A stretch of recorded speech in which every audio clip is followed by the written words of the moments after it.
Bismillahirrahmanirrahim. Assalamualaikum warahmatullahi wabarakatuh.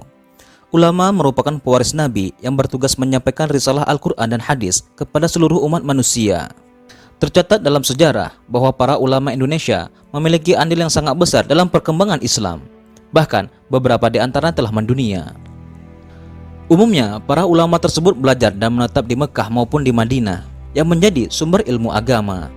Namun, ada pula yang kembali ke tanah air untuk menjadikan masyarakat Indonesia lebih baik lagi dalam bidang agama. Berikut adalah ulama-ulama asal Indonesia yang namanya telah mendunia. Namun, sebelum kita sampai ke video, jangan lupa untuk klik tombol subscribe dan lonceng notifikasi agar Anda selalu mendapatkan informasi terbaru dari kami. Syekh Muhammad Arsyad Al-Banjari. Ulama yang berkarisma ini tak hanya dikenal di tanah air, namun juga di beberapa negara seperti Turki, Arab Saudi, Filipina, Mesir, dan India. Ulama kelahiran 15 Safar 1122 ini atau 17 Mei 1710 di daerah Banjar ini telah berguru kepada sejumlah ulama terkenal di Mekah maupun di Madinah selama 35 tahun. Beberapa ulama tersohor yang menjadi gurunya adalah Syekh Athaillah bin Ahmad Al-Misri, Syekh Muhammad bin Sulaiman Al-Qudri, Syekh Ahmad bin Abdul Mun'aim, dan Syekh Muhammad bin Abdul Karim Al-Qadiri. Meski terkenal di beberapa negara, beliau tidak melupakan kondisi masyarakat di tanah airnya sendiri. Karenanya, setelah berguru, Syekh Al-Banjari pun kembali pulang dan membuka berbagai pusat kajian Islam untuk masyarakat. Selain menjadi seorang pengajar, Syekh Al-Banjari juga menulis berbagai buku keilmuan. Salah satunya adalah kitab Sabil Muhtadin yang berisi ilmu fikih. Ulama asal Banjar itu pun meninggal pada tanggal 6 Syawal 1227 atau 3 Oktober 1812.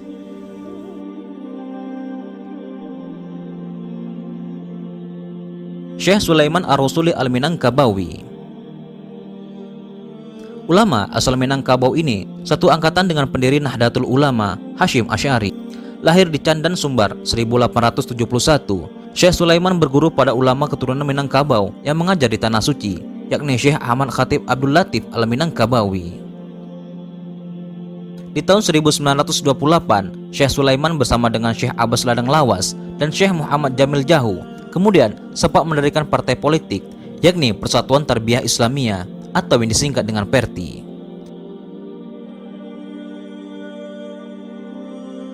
Syekh Said Usman Betawi. Ulama yang dikenal dengan sebutan Habib Usman Mufti Betawi ini memiliki nama lengkap Said Usman bin Abdullah bin Aqil bin Umar bin Yahya Al-Alawi. Lahir di Pekojan, Jakarta pada tanggal 17 Rabiul Awal 1238 atau 2 Desember 1822. Ulama tersebut merupakan sahabat mufti besar Beirut, yakni Said Yusuf An-Nabhani. Habib Usman sendiri telah menimba ilmu ke berbagai guru dan telah menulis 109 buku. Ia pun terkenal dengan ketegasannya sehingga dikagumi oleh para ulama asli Jakarta hingga saat ini. Syekh Muhammad Khalil Al-Maduri. Lahir di Bangkalan, Madura 27 Januari 1820, Syekh Muhammad Khalil berasal dari keturunan ulama dan sempat menjadi murid Kiai Muhammad Nur di Ponpes Langitan, Tuban. Tak hanya mampu menghafal Al-Quran sejak usia muda, Syekh Khalil juga mampu menguasai 7 qiraat. Sahabat dari Syekh An-Nawawi Al-Bantani di Mekah ini juga mendirikan sebuah pesantren di daerah Cekubuman sekembalinya ke tanah air. Meski usianya telah lanjut, namun ia mampu mengobarkan semangat para santri dalam menghadapi para penjajah. Syekh Khalil tutup usia pada umur 106 tahun dan telah membina generasi penerus yang dikenal masyarakat luas seperti Kiai Haji Hasyim Asy'ari dan Kiai Haji Bisri Mustafa. Syekh Nawawi Al-Bantani. Syekh yang bernama lengkap Muhammad Nawawi bin Umar ibnu Arabi bin Ali Al-Jawi Al-Bantani ini disebut sebagai Imam Nawawi kedua. Gelar tersebut diberikan oleh Syekh Wan Ahmad bin Muhammad Zain Al-Fatani.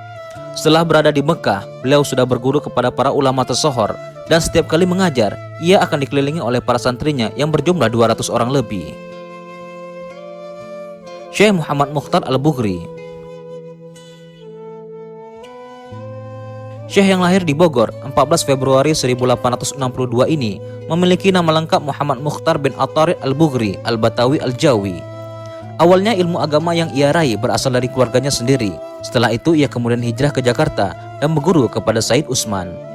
Merasa tidak puas, ulama yang telah hafiz sejak muda ini pun berangkat ke Tanah Suci dan berguru kepada Syekh Ahmad Al-Fatani. Syekh Al-Bukhari juga mendapat kesempatan menjadi seorang pengajar di Masjidil Haram dengan jumlah murid 400 orang lebih setiap kali ia mengajar. Syekh yang juga menulis karya yang cukup banyak ini meninggal di Mekah pada tanggal 17 Safar 1349 atau 13 Juli 1930.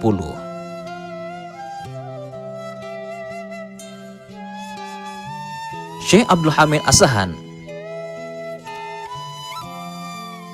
lahir di Tanjung Balai, Asahan, Sumatera Utara pada tahun 1298. Ulama karismatik ini bernama lengkap Syekh Abdul Hamid bin Mahmud. Pembelajaran terhadap agama Islam telah ia mulai sejak kecil dengan berguru kepada saudara iparnya sendiri, yakni Haji Zainuddin. Setelah itu ia kemudian belajar kepada Syekh Muhammad Isa yang menjadi mufti kerajaan Asahan. Melihat semangat Syekh Abdul Hamid, sang guru pun menyuruhnya untuk menimba ilmu di Mekah. Maka ketika ia berada di Mekah, ia belajar kepada Syekh Ahmad Fatani selama 2 tahun, dikarenakan ulama tersohor di Saudi tersebut meninggal dunia. Syekh Abdul Hamid kemudian berguru kepada Syekh Ahmad Khatib bin Abdul Latif Minangkabawi. Karena terjadi Perang Dunia Pertama, ia pun kembali ke daerah asalnya dan membuka Madrasah Ulumil Arabiyah yang kini berkembang cukup pesat.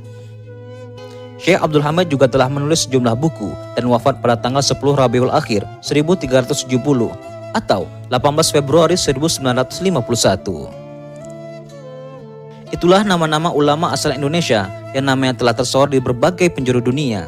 Semoga dengan apa yang telah disampaikan dapat menjadi semangat kita dalam menimba ilmu dan menambah wawasan kita dalam beragama.